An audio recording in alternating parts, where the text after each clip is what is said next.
Chicago, America, looked like it had been scrubbed clean by winter.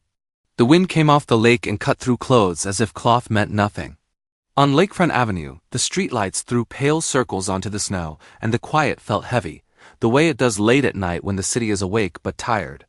At the end of the block stood a tall stone house with dark windows, black iron gates, and steps wide enough to look proud. It was the kind of house people point at and whisper about because they believe only a certain kind of life can live behind walls like that.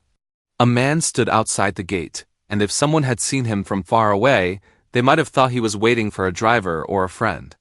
Up close, the truth was harder. His coat was thin for this weather, the fabric pulled tight across his shoulders. His shoes were worn in a way that didn't fit the street he stood on. His hands shook, not just from the cold but from something deeper, like fear had settled into his bones. His face was familiar in a way that made people stare twice. This was Graham Caldwell, the billionaire whose name had once been printed in big letters, the man who used to walk into rooms like he owned the air in them. Now he looked like someone the city had rejected. He kept his eyes on the house as if the door might open if he stared long enough. Sometimes he shifted his weight, like his legs were trying to remember what it meant to stand with confidence. His breath came out in short clouds. Every few minutes he pressed his palms together and rubbed them, then tucked them under his arms, then pulled them out again. He was trying to keep warm, but he was also trying to keep his pride from breaking apart in public. The street was mostly empty. A couple walked past without looking at him. A taxi moved down the road and didn't slow. A dog barked somewhere behind another building. Graham swallowed and tried to speak to himself, but the words didn't come out. He had said, "please," too many times in the last few days, and each time it felt more bitter, like the word was cutting his tongue. Then a bright car rolled into view, smooth and quiet, its headlights sweeping across the snow. It slowed near the curb, not because it had to, but because the driver chose to. The car was clean and new-looking, the kind that doesn't carry fast food wrappers or old coffee cups. It parked with care right in front of the house as if it belonged there. A woman stepped out. Her name was Lena Marlowe. She shut the door gently, like she respected even small things. Her hair was pulled back, and she wore a dark coat that looked warm but simple. She wasn't dressed for a party. There were no shiny earrings, no bright lipstick, no loud perfume clouding the air. Her face had that tired look people get when they work all day and still have a list of things waiting at home. But her eyes were sharp, clear, and steady. She stood on the sidewalk for a moment and looked at the house, then at the gate, then at the man standing there. Graham lifted his head as if a string had pulled it. The streetlight caught his face, and for a second he looked like the man he used to be, the one who could ruin a person with one phone call. His mouth opened like he wanted to say something strong. Instead, only a dry breath came out. He stared at Lena like she was not just a person, but an answer to a question he had been afraid to ask. Lena walked toward the gate at a calm pace. Each step left a clean print in the snow. The house behind her seemed warmer the closer she got, because the lights inside spilled out through the gate bars. The air near the steps smelled faintly like wood and heat. It would have been easy to press the code, open the gate, and walk in without giving Graham another second of her time. But she stopped a few feet from him. Graham's shoulders sagged like he had been holding them up by force. His voice came out small. "Please," he whispered, and it sounded like the cold had cracked it. "I have nowhere to go." Lena didn't flinch. She didn't step back. She just looked at him as if she was reading a page she had carried for years, folded and hidden, and now it was finally open in front of her. Her face stayed calm, but something hard and old lived behind her eyes. "Funny," she said, quietly, like she was speaking to herself as much as to him. "That's what a baby would say too." Graham blinked fast. He didn't understand her words, not yet. He only heard the tone. It wasn't cruel. It wasn't kind. It was final, like a door closing. He swallowed. "Who are you?" he asked, and the question shook as it left him. "Please, he tried to shape the rest into something that sounded less helpless. "I just need help. Just for tonight." Lena's hand went into her coat pocket.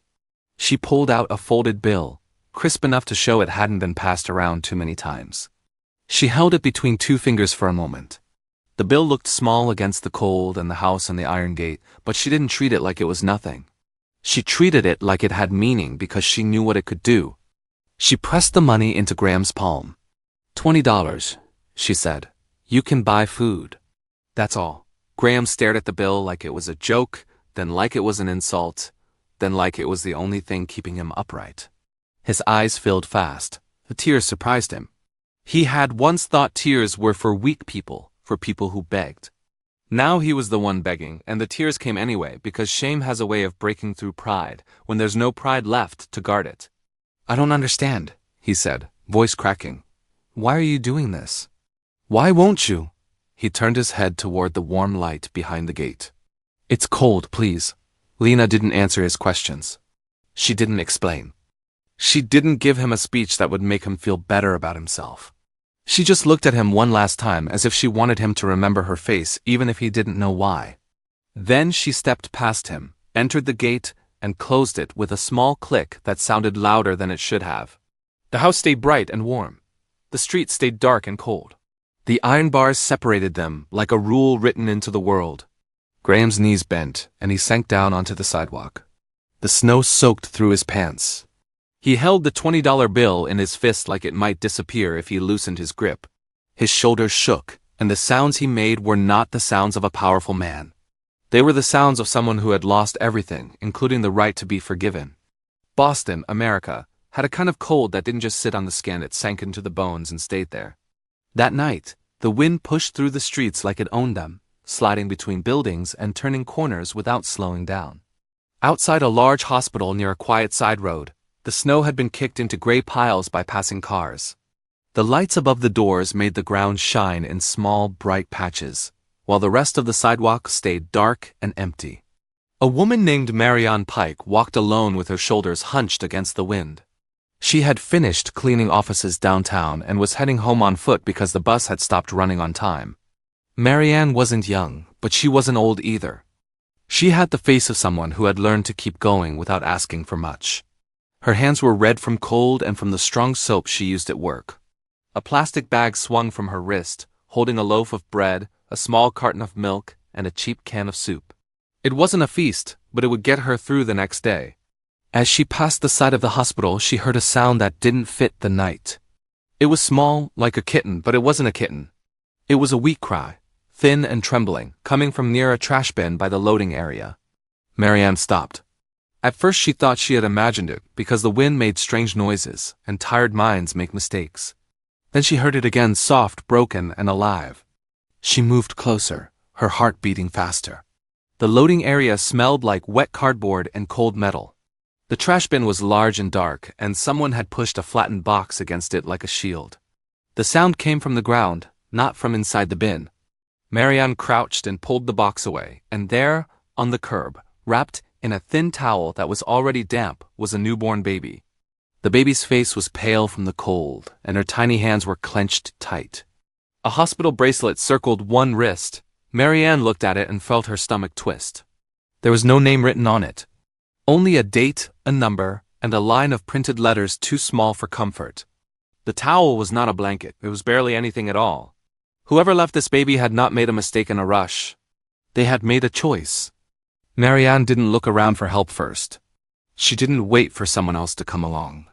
She lifted the baby carefully and pressed her to her chest, using her coat to cover the small body as much as she could. The baby's cry softened, then turned into a shaky little breath, like the warmth had reached her. Marianne's eyes stung, but she didn't stop to wipe them. She walked quickly toward the hospital doors, holding the baby with both arms as if the world might try to steal her back. Inside, the air was warm and smelled of disinfectant. Marianne's boots left wet marks on the floor. A nurse at the desk looked up, startled, and then her face changed when she saw what Marianne was holding. People moved fast after that. Questions came, voices rose, papers appeared. Marianne answered what she could, but her mind kept returning to the curb, to the idea of a baby left outside like unwanted mail. Hours later, when the baby had been checked and warmed and fed, someone asked Marianne if she wanted to stay. Marianne's voice came out low. "I'm not leaving her," she said. She didn't know exactly what that meant yet, only that walking away would feel like a kind of death inside her. She sat beside the small hospital bed and watched the baby's chest rise and fall. The baby's fingers opened and closed as if she were trying to grab onto life and not let go. Marianne lived in a small apartment on the edge of the city, a place with thin walls and a heater that rattled. It wasn't the kind of home people brag about. The couch was secondhand. The kitchen table had a chipped corner. But there was a quiet strength in the place, because Marianne kept it clean, kept the lights paid for, and kept her own promises. She didn't have money sitting in savings. Some weeks she had to count dollars twice before she bought anything. Still, she had room in her life for one more heartbeat. When the paperwork was done and the baby was allowed to leave, Marianne brought her home. She held the baby up to the window and watched the baby blink at the pale daylight. "You need a name," Marianne whispered. She thought for a moment, then said, "Lena." The name felt simple and bright, like a candle in a dark room. Marianne didn't choose it because it sounded rich or fancy. She chose it because it sounded like someone who could survive. As Lena grew, Marianne raised her with plain rules and plain love. She taught her to tell the truth even when it was hard. She taught her to work for what she wanted and not wait for someone else to hand it over. She taught her not to waste money, not because money was holy, but because it was powerful. Marianne showed Lena how to stretch a $10 bill into meals, how to sew a button back on instead of throwing a shirt away, how to keep a home warm with careful planning. They lived without extra, but they lived with dignity. Lena learned early what other kids didn't have to learn. She learned that shoes can last longer if you fix the solace. She learned that a broken chair can be made steady again with a few nails and patience. She learned how to clean and organize and sell old items at weekend markets for $5 or $20 at a time. She watched rich people on television in bright houses and big cities, but she never looked at them with dreamy eyes. She looked at them like puzzles. How did they get that? What did they know? What did they do that she could learn? On Lena's 16th birthday, Marianne sat her down in the living room. The heater rattled in the corner, and the window shook slightly from the wind. Marianne held a folder in her hands. Her fingers trembled, not from cold this time, but from fear of hurting someone she loved. Lena watched her with a careful face, already sensing that the day had changed. "There's something you need to know," Marianne said. Her voice was gentle but steady. "You were left. I found you outside the hospital. I don't know why it happened, and I don't know who did it. But it wasn't your fault." Lena didn't cry the way people expect in movies. She stared at the floor for a long moment, and her breathing slowed, like a part of her had been waiting for the truth to match a feeling she couldn't name.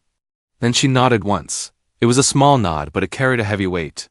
That night, after Marianne went to bed, Lena sat at the kitchen table with a cheap notebook and a pen. The apartment was quiet except for the heater's soft knocking. Lena wrote one sentence carefully, pressing hard enough that the words showed through the page. "No one will ever throw me away again." She closed the notebook and held it to her chest for a moment. Outside, Boston stayed cold, and the world stayed unfair. But inside that small apartment, a promise had been made, and Lena meant it. Philadelphia, America, was loud in the mornings, even before the sun fully rose. The sidewalks filled with people moving fast, coffee in hand, eyes on phones, coats pulled tight. On a corner near a row of office buildings, Lena Marlowe pushed a small cart with squeaky wheels and a metal top that felt like ice when she touched it. She had bought the cart for $120, not with easy money, but with the kind of money that takes months to save when you have rent, food, and bills. She kept a folded cloth in her pocket to wipe the cart clean, and she kept her notebook tucked under the cart's lower shelf like a secret she refused to lose. She started with hot pretzels because they were simple and cheap, and because people who are rushing will still stop if something smells warm. She learned quickly that the smell mattered as much as the taste. She learned how to smile even when her hands were numb. She learned how to speak clearly over traffic noise and how to keep her voice calm when customers acted like she wasn't a person. Some mornings, she stood there before sunrise, her breath coming out like smoke, and she stayed until her legs ached and her back felt stiff.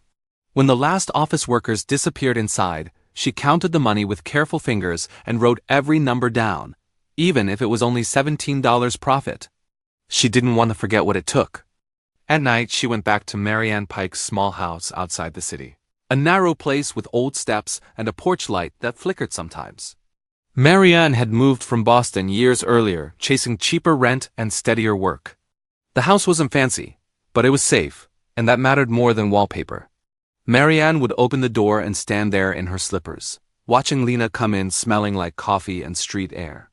Lena would wash her hands until the skin dried out, then sit at the kitchen table and write in her notebook. Some people counted dreams. Lena counted dollars, hours, and small wins. The pretzels turned into coffee when Lena found a used machine. Someone was selling for $60. Then coffee turned into simple sandwiches. When she realized people wanted food they could eat with one hand while walking. She woke earlier to pack bread and cut cheese. She learned which streets got the most foot traffic and which days had fewer workers. Rainy days hurt, but she showed up anyway because a day missed was money that wouldn't come back. Little by little, she built something steady. Not just sales, but trust. One morning, a man in a worn jacket stopped longer than most. His name was Darren Holt, and he ran a small delivery service with 2 vans and a stubborn attitude. He watched Lena move, how she wiped her cart between customers, how she handed change quickly, how she remembered who liked extra mustard without needing to ask twice. He bought a coffee and didn't walk away right away. "You don't stop," Darren said, half surprised, half impressed. "I can't," Lena answered. "Stopping costs too much." Darren nodded slowly, like he understood that kind of math. He started coming back often, not just to buy food, but to talk. He told her where to find cheaper supplies. He warned her about the city permits and the inspectors who liked to scare small sellers. When she needed a ride to pick up boxes of cups and napkins from a warehouse, Darren let her pay him only $5 for gas, even though it was worth more. He didn't call it kindness. He called it fair. Soon Lena had regular customers who waited for her cart, like it was part of their morning routine. A woman named Rena Chavez started bringing her coworkers. A security guard named Carl Bennett always paid with exact change and told Lena, "You'll own a building one day." Lena didn't laugh. She just said, "Maybe," and kept working. When her cart got too crowded, she bought a second one. It cost $240, and it hurt to hand that money over, but she did it because she could see the next step clearly in her mind. The next step was a shop. She found a tiny space a few blocks from the offices, with peeling paint and a narrow window that barely caught sunlight. The fridge inside was old and loud, and the floor had stains that wouldn't come out. But it had walls, a door, and an address people could remember. She signed a lease with hands that shook and paid the first month's rent in cash because she didn't want anyone to tell her she couldn't. When she opened the shop, she worked the first day like it was a test she couldn't fail. At closing time, she counted the bills and coins on the counter and stared at the total. Her profit was $386. That night, in the kitchen of Marianne's house, she taped the number into her notebook like it was a medal. Marianne looked at it and covered her mouth with one hand. Tears came fast, not the quiet kind, but the kind that shakes the shoulders. "You did this," Marianne whispered, like she was afraid the moment might disappear. Lena shook her head once. "We did," she said. The shop grew. Lena didn't let it grow wild. She grew it like a careful garden. She hired 1 helper, then 2, paying them on time even when it meant Lena took home less.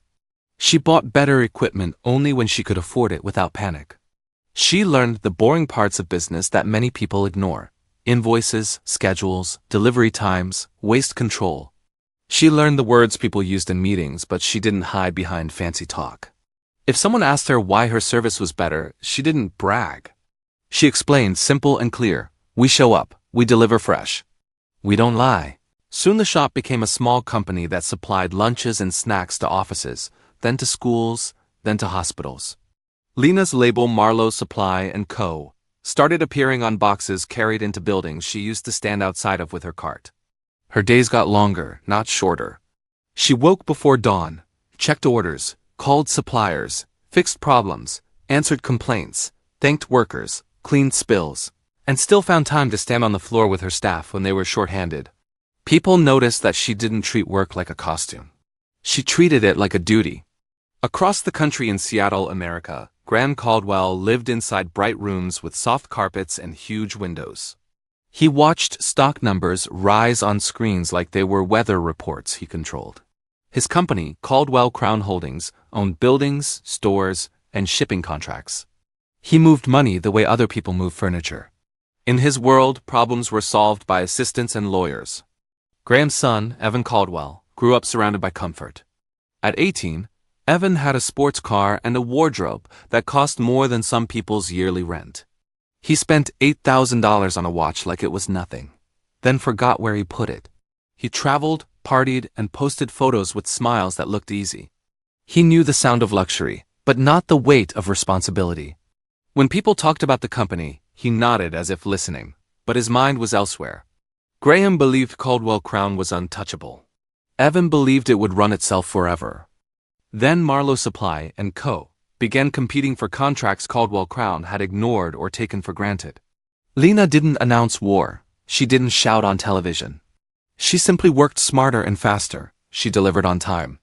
She treated clients like partners, not prizes. One contract shifted, then another. A school district chose her because her prices were fair and her service was steady. An office chain chose her because she fixed problems instead of making excuses. Little by little, Caldwell Crown began to wobble. Evan didn't notice at first. He was used to luxury, and luxury teaches you to ignore cracks until the floor drops out from under you. Lena, on the other hand, noticed everything, because she had learned her whole life that small things become big things if you don't handle them early. Lena didn't rush at Graham Caldwell like an angry storm. She moved like a careful clock, steady and patient. While Caldwell Crown Holdings began to wobble, she kept her face calm and her voice low in every meeting. She knew loud plans invite loud enemies, so she did one thing at a time and she did it quietly. She bought small shares through different firms, never too many at once. She studied the company's weak spots the way a builder studies cracked walls. She learned which debts were heavy, which contracts were fragile, and which leaders were tired of making excuses for Evan Caldwell's careless choices. When Caldwell Crown started missing deadlines and losing clients, Lena didn't celebrate. She simply offered better deals to the people Caldwell Crown ignored. She promised clear service and kept her word. She hired extra drivers. She opened a second office. She stayed awake late to check numbers and answer calls. She didn't do it for revenge in the loud movie way. She did it the way she had learned to survive. Careful, consistent, and unbreakable. In her notebook, she wrote dates and goals, and beside them she wrote the same reminder again and again. Never waste time, never waste trust. In Seattle, America, Graham Caldwell tried to patch the damage with the tools he always used: meetings, warnings, and pressure. He blamed managers. He blamed the market. He even blamed bad luck, as if luck could sign a contract or miss a deadline. Evan, meanwhile, still lived like the world was a party that would never end. He skipped important calls. He spent money like it was air. He drove fast cars and wore expensive clothes and acted offended whenever anyone suggested he should learn the business. The company was burning slowly, and Evan stood near the flames with a drink, pretending he couldn't feel the heat. When Caldwell Crown's value dropped enough, Lena made the final move. She didn't try to buy it with small talk and smiles. She made a serious offer: $220 million for controlling ownership. The board members were tired, nervous, and ready to choose stability over pride. They didn't ask many questions about who she was. They saw the money, the plan, and the calm way she spoke, and they accepted. Papers were signed. Shares were transferred. A giant that had once ruled its market quietly changed hands. Graham found out and went cold inside. He drove across the country to Chicago, America, because his mind kept returning to one place, the old stone house on Lakefront Avenue, the one that had once made him feel untouchable.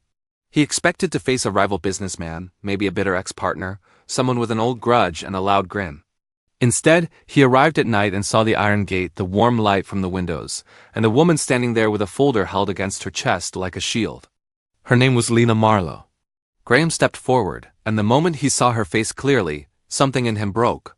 He didn't understand it yet, but his body did. His hands trembled the way they had trembled before. Lena didn't move back. She didn't move forward. She simply waited, and that waiting felt stronger than shouting. "I'm Graham Caldwell," he said, like his name should still open doors. "I know," Lena answered. He swallowed. "You bought my company," he said, as if saying it out loud might make it less real.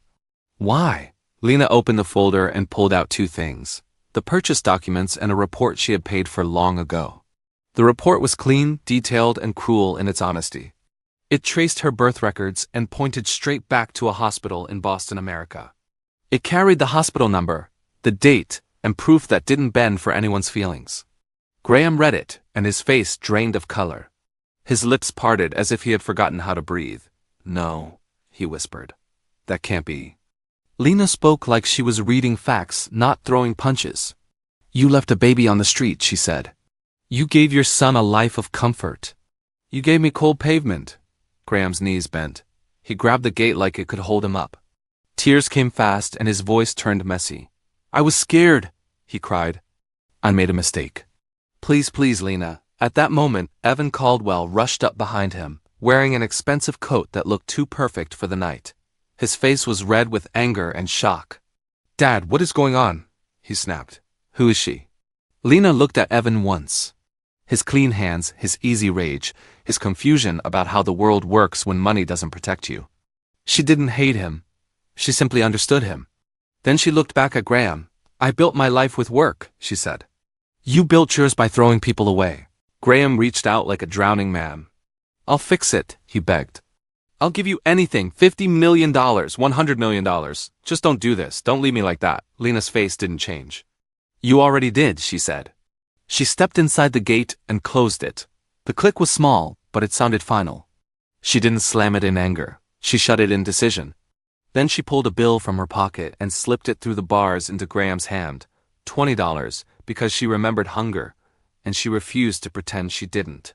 Graham stared at the money and fell to the sidewalk, crying until his voice broke. Evan stood frozen, suddenly learning that luxury doesn't teach survival. Inside the warm house, Lena placed Marianne Pike's old notebook on the table. The first page still held the promise Lena wrote as a teenager, written in firm, simple words. No one will ever throw me away again. And this time the promise wasn't a hope. It was a fact.